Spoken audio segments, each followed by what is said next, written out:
Hello everyone, welcome to Talk HR UK from Alexander Lloyd. It's a mid-October day. I'm here with Vesper, the HR dog, and it's our first podcast after the summer recess. Bit chilly, bit of a blustery day today. This is episode 7 of season 2, in which I talk to Louise Davies. Now, Louise is the CEO of the Vegan Society. This is a different podcast for us. It's not a pure HR focused podcast. We wanted to acknowledge this current age of employee engagement, employee attraction and retention. And Louise and I wanted to explore ways that organisations can engage better with their vegan employees or those considering a lifestyle change, which seems to be many. This is a movement and a lifestyle choice that's on the up, basically. I learned loads in 30 minutes. I found it fascinating, and I hope you do too. I hope you find it useful for your HR policies and attraction and engagement strategies. I'll leave you to it, and I'll catch you at the end of the podcast. Hello everyone, welcome to Talk HR again. Today, something completely different. So today we're not just talking to an HR person about HR initiatives or policies. We wanted to focus on something different, and there's been a lot of talk about employee value proposition and new approaches to engaging with the workforce. Equally, I've been considering my life choices. A lot of people have been, and we're seeing an awful lot of growing momentum in the vegan movement. And I'm very lucky today to be joined by Louise Davies. Morning, Louise. Hi. Great. Louise is the CEO of the Vegan Society, and she's agreed to talk to us today about the concepts of veganism, what it is, where it's come from, and also we're going to try and focus a little bit on an HR angle, which is how you can promote it to your employees, perhaps be more inclusive, and just, it's something new to consider, I think. So something different from us, but I'm delighted that you've agreed to join us, Louise. Thanks for coming. Pleasure. Tell us a bit about you and your role and the role of the Vegan Society, basically. Great, thanks. Well, yeah, good to be here and to talk to lots of HR professionals. I'm Louise. I am the CEO of the Vegan Society, and for the last 5 years, I've been working on our campaigns and policy and research work. We're an educational charity set up in 1944, so we're really old, much older than. Wow. Our founder actually coined the term vegan back in 1944, so we are very much owners of the vegan movement.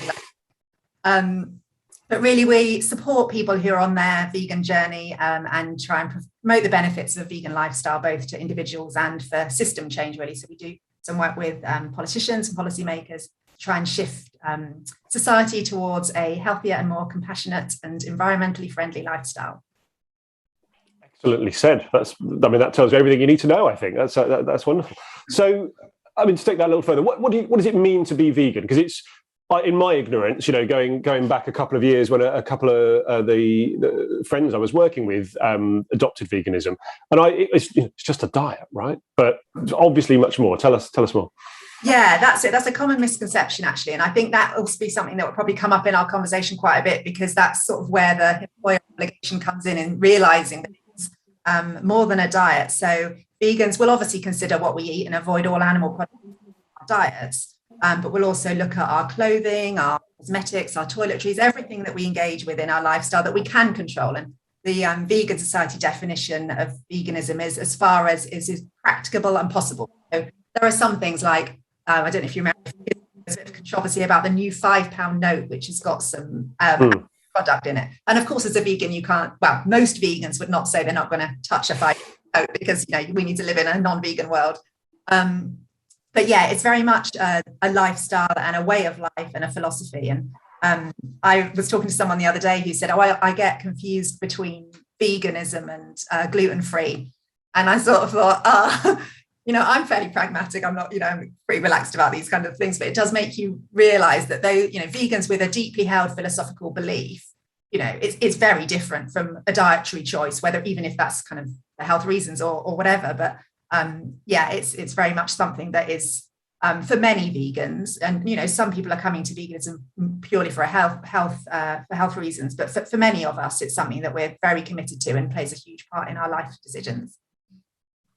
Definitely, and you're right. As you say, there are many misconceptions, and I know even when we were talking about planning this, there were a couple of comments I made, and you said, we have to be very careful how we position these things. So you're right. It's something that people are very passionate about. It is a complete lifestyle choice. So I fully understand.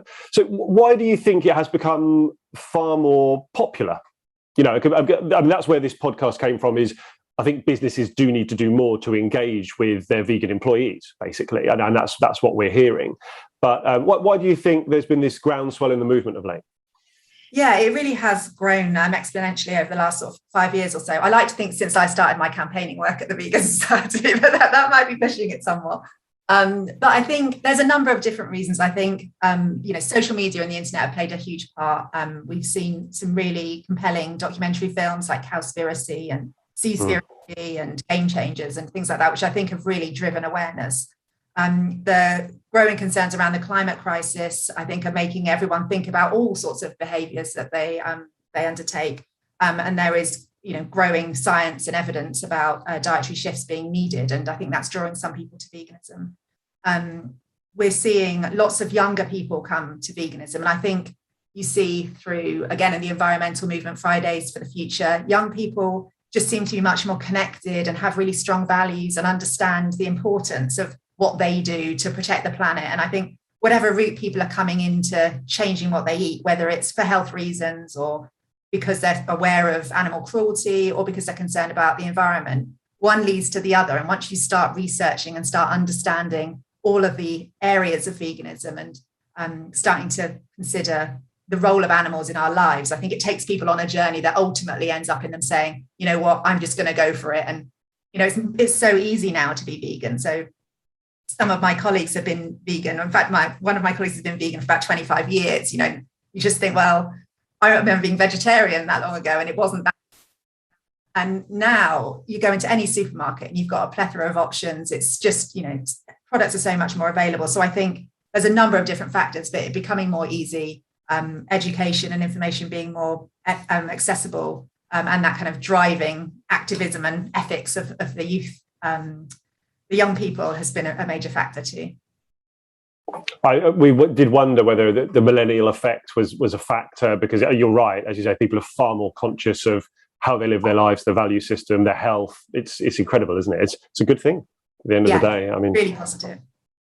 So moving towards the corporate angle, I suppose, how well do you think UK employers whose products perhaps have no direct link to veganism understand the importance of this shift and this mindset change towards, plant-based choices, basically? I think we are seeing a real shift when it comes to companies that have got a strong CSR or sustainability policy because of this imperative around dietary change in order to tackle the climate crisis. So I think we do see more menu options and kind of, plant milk being available in staff canteens and those sorts of things. I think employers are on the ball on that front, or becoming more so, or realizing it should be part of a sustainability policy. I think the area that we're still seeing is lacking slightly is around equality and the understanding that actually veganism is now considered as a protected belief. So we have organisations which will publish their equality, diversity and inclusion policies, but then actually when it comes to delivering them, they haven't considered how those obligations relate to vegan employees. And so that means that various practices and policies don't adequately reflect the needs of those vegan employees. So that's the area for improvement, and perhaps there's not quite enough understanding that veganism is, as we've said, more than a diet. It's very interesting, isn't it? And it's the sort of thing that you can imagine. There's obviously going to be consultation within organisations to come up with that. And coming up with a policy is quite straightforward, really, but it's recognising the importance of applying inclusive approach to all the different aspects of life, really, these days. So it's an interesting one. So, I mean, you mentioned there veganism has become a protected characteristic now in the UK. So the impact of that, I know when we spoke the canteens is the obvious one, in ordering lunch and so on, but there's quite a few, aren't there? Yeah. So vegans have always had some protection under human rights law. So we employ at the Vegan Society a vegan rights advocate who handles inquiries from vegans who are experiencing discrimination or difficulty in whatever sort of sector. So it might be a parent talking about a child who's not getting adequate food at school, but also we get quite a few calls from employees that are having difficulties in the workplace. So historically, we've used human rights law to further their rights and make the case that they should be adequately protected. But last January, there was an employment tribunal, and as part of that, the what do you call them? The person that was kind of the employee was making the case that veganism should be a protected belief. So it was tested in law for the first time, really. Although there was loads of case history and stuff that kind of, would lead you to that decision anyway. But the judge did confirm that there was overwhelming evidence that veganism met the legal test for protection under equality law. So that's meant all of this work that our vegan rights advocate does is just more efficient, because we're able to make those changes or encourage employers to make those changes much more quickly because we've got that evidence. So things that we've been able to do are get compensation claims for workplace bullying and harassment for vegans, and also securing exemption for vegans for certain parts of their job. So examples are someone who worked in higher education, and as part of their job was where they were involved in the procurement process for laboratory tests on animals. So as a vegan, that's quite a challenge, and we to get that removed from their job description. Similarly, someone who was asked to deliver products and materials to slaughterhouses. So again, as a vegan, that's a challenge. But then we're also seeing other good things, good initiatives happening. So I think the fire and rescue service now have vegan PPE available, and the construction industry has vegan PPE on its supplier catalogues. And then we're also seeing some support for vegans who want vegan-friendly pension options, which is quite... Oh, that's a good point, isn't it? I hadn't considered that. Yeah, and that's quite a tricky one, because it's not easy. We even found that at the Vegan Society and the pensions that we want to offer our staff, that it was quite a challenge to find investment opportunities that actually would meet all of our requirements. But yeah, those sorts of things, which actually, if you're a vegan, you want your money to be going into something you don't want your money going somewhere that you don't believe in. So yeah, so there's a variety of different areas where we've been able to argue that there's a duty not to discriminate, and that vegans are part of that. That's excellent. That's really interesting. There's so much to think about. I have to admit, already, my mind is blown by the amount of things you need to consider. And this is exactly what employers need to think about, is this. So, well, staying with that, what changes in practice do you think, you'd like to see employers make regarding the treatment of ethical vegans who are their employees, basically, their workforce? Yeah, I think in the first instance, I would encourage all employers just to find out about veganism, check out our website. We've got lots of resources, and just understand that, the definition of veganism and the understanding that it is more than a diet. If it could be included in staff training on EDI, I think is important, or having a vegan representative on any sort of diversity committees or anything, so that those issues are brought to the fore. Simple things like making sure that team building events or staff events are inclusive. So not having a staff, entertainment event at the horse races, or a hog roast, things which are going to be automatically excluding vegans. I think proactively just looking at policies and just thinking, well, how would this affect a vegan? Is there anything we need to consider, and adjusting them appropriately? And then another simple thing is looking at kitchen space, that is quite an important area for vegans, and just talking to your vegan employees about what would be useful for them. We have got an employer handbook that we created off the back of when this protected characteristic ruling came in. And when that was published, the media jumped on one of the angles on it, which was to encourage employers to offer vegan shelf in your staff fridge. Right. The tabloid headlines, well, vegans want their own shelf, which it seems quite comical, but actually, it genuinely is something that would be really helpful for vegans to know, we can put our products somewhere that they're not going to be contaminated. We know it's a safe space for our food. So, those sorts of things I think should be considered. It's a good point. And it's interesting. I'm sure some organisations are doing a great job on this, being brutally honest, and are being very inclusive and have thought this through. But I really just picked up on the words, talk to your vegan employees, in your answer. And you just think there must be so many. I mean, we don't. I'm conscious, in my organisation, there's a couple of vegans, and we did do some really great things. We did create some space in the fridge. We got the right products in, etc., for the things that we give out to all staff, milk, this kind of stuff. But there's so many things I've already learned on this call, so it's really helpful. Another question, I suppose, the obvious reason that many people choose to become vegan is indeed animal rights. However, there have been lots of new drivers recently that are encouraging individuals to take up veganism, this life choice. We've touched on them before, but just to go into a little more detail, what are those reasons? How do you think this can help HR professionals tailor what they offer their employees and their employer branding effectively to increase engagement, well-being, staff retention? Yeah, I think the three key areas we talk about in terms of people coming to veganism are animal ethics, health, and environment. And yeah, as you've said, I think, animal ethics is quite a personal thing, I suppose. So as an employer, I think talking about the health and nutrition benefits of veganism, we are quite cautious in our messaging there. You're not naturally going to be healthier because you're adopting a vegan diet, but you absolutely can be. And many people do find that there are many health benefits. So I think talking about a healthy workplace is a really positive thing, isn't it? To be able to say, look, we've got free fresh fruit available, or all sorts of foods which would be, accessible to vegans and encourage healthy plant-based diets.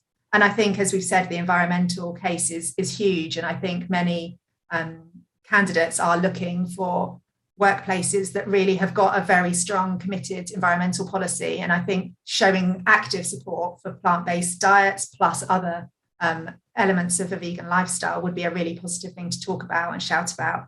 And then I do think the inclusivity point is really important. Just to be talking about an organisation that's inclusive to vegans is quite representative then of how inclusive you are to all sorts of different beliefs and kind of different viewpoints, really. So I think that's a really positive thing to be shouting about as an employer.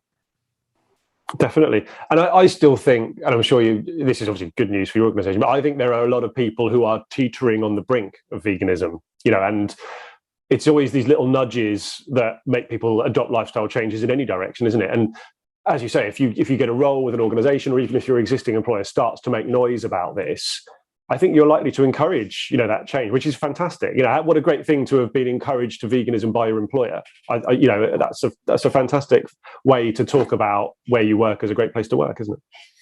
Brilliant. Yeah. And I think that's something we're talking a lot about in terms of tackling the climate crisis, is that everyone has some sort of leadership role, and employers really do. There's huge, leadership and influence and decision-making power there. So, if we all take on responsibility for tackling the climate crisis, then as an employer, do all you can to try and say, look, we're making it easy for you to eat in an environmentally friendly way. Even if you just look at that environmental angle alone, I think there's a real imperative on employers to take action. Oh, definitely. So I was going to say, obviously, to focus on that positive, what initiatives have you seen where you've seen organisations that are delivering initiatives that support vegan thinking or promote healthy living or inclusivity? What have you seen that is working so far? I think in terms of food, we're seeing companies offering meat-free days and just, great vegan food as an option all the time in their staff canteen. But, a 1 day a week meat-free day is a good starting point. There's the campaign Veganuary, which we're a partner of, that runs every January. And we do see some companies that really try and encourage their workforce to adopt that and make it really easy for them. So that's a really easy kind of first step to try and talk about veganism in the workplace. We take part in guest speaking slots with some companies. So we've got 2 dietitians, so we can talk about how to be healthy on a plant-based diet. And then, as I said, we've got our rights advocate who is also very keen to talk to employers. So having talks about veganism, just to tackle some of these basic issues and explain what it is to people, is really positive. And also having like a staff network. So Suffolk County Council have got a vegan staff network. So I don't know how common these kind of employee resource groups are, but if you're looking at a group that's an LGBT group, for example, then maybe offering a vegan staff network to then look at all of the initiatives that a company is undertaking and seeing how they could be made more vegan friendly. So I think there's lots of different small ways in to try and support more inclusivity and healthy living. Well, definitely. I'd like to think there is a lot out there, but I have to admit, it's obviously it's been a crazy couple of years, but it's not been that high on the agenda when I'm talking to HR professionals. So I'm hoping that our conversation, as it reaches our audience, will promote that a little bit. I'm really interested to find out from the businesses I talk to what they do already do and what more they could do. So that's interesting.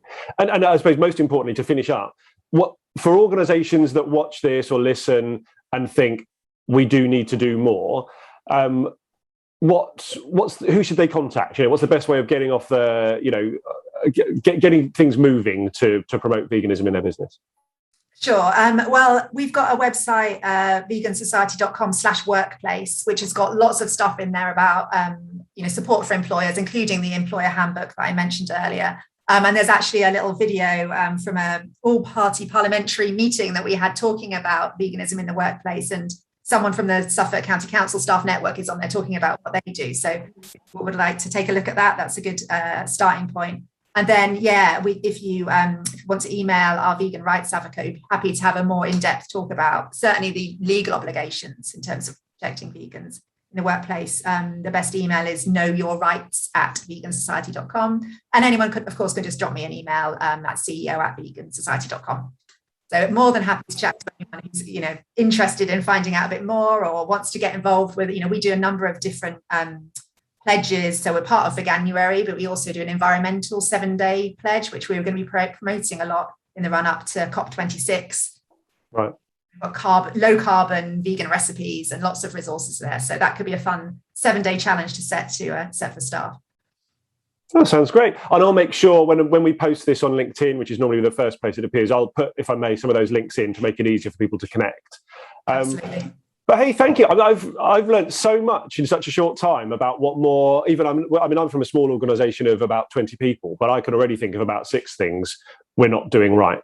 Do you know what I mean? And when you think of some of the larger organisations, it must be. I think it does sound like it's easy to make a big change quite quickly. Absolutely. Yeah, there's loads to do. And and really, it's a great thing to do in terms of, personal values, compassion, ethics and environment. So yeah, hopefully people will be inspired to take action. Louise, thanks so much for joining today. I know you're really, really busy and it's very kind of you to give up some time. I'm sure our HR audience will be, really interested in this, whether they're vegan or not, because they're all trying to think of new ways to keep their staff engaged, retained, motivated. And I genuinely think this is going to be of interest to a lot of people. Great, thank you. Thanks for listening. Thanks for watching Talk HR fans. And obviously thanks to Louise Davies, the CEO of the Vegan Society, for giving up her time for our conversation. I hope you all found it useful and interesting.